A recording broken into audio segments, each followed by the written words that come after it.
মহাকাশ থেকে ইন্টারনেট আর সেই সেবার সূচনা হলো ঢাকার বুকে। 9 এপ্রিল রাজধানীর হোটেল ইন্টারকন্টিনেন্টালে এক ইতিহাস রচিত হলো।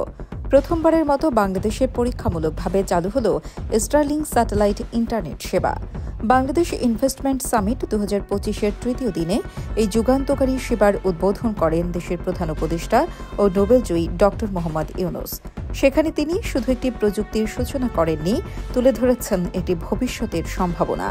এই সম্মেলনের পুরো কার্যক্রমই পরিচালিত হয়েছে স্টারলিংকের ইন্টারনেটের মাধ্যমে, মহাকাশ থেকে সরাসরি বাংলাদেশে।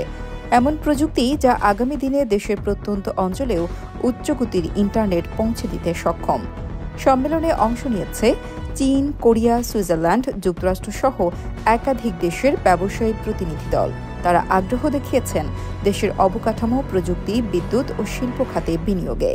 ইতিমধ্যে কিছু আন্তর্জাতিক ব্যাংক অর্থনৈতিক উন্নয়নের লক্ষ্যে ঋণ সহায়তার প্রতিশ্রুতিও দিয়েছে। ড. ইউনূস বলেন, এখনই সময় বাংলাদেশকে গ্লোবাল বিজনেস হারে রূপান্তরের। আমরা বিনিয়োগকারীদের জন্য পরিবেশ সহজ করছি, নীতিমালা আধুনিক করছি এবং সর্বোচ্চ সহায়তা নিশ্চিত করছি। স্টারলিংক ইতিমধ্যে বাংলাদেশে বিনিয়োগ উন্নয়ন কর্তৃপক্ষ থেকে বিনিয়োগ নিবন্ধন পেয়েছে, যা দেওয়া হয়েছে গত 29 মার্চ। তবে পূর্ণাঙ্গ সেবা চালুর জন্য প্রতিষ্ঠানটিকে এখনও বাংলাদেশ টেলিযোগাযোগ নিয়ন্ত্রণ কমিশন থেকে লাইসেন্স নিতে হবে। বিডার চেয়ারম্যান চৌধুরী আশিক মাহমুদ আগেই জানিয়েছিলেন, স্টারলিংকে 90 দিনের মধ্যে কার্যক্রম চালুর সুযোগ দেওয়া হয়েছে। তাদের প্রতিশ্রুতির ভিত্তিতেই এই অনুমোদন।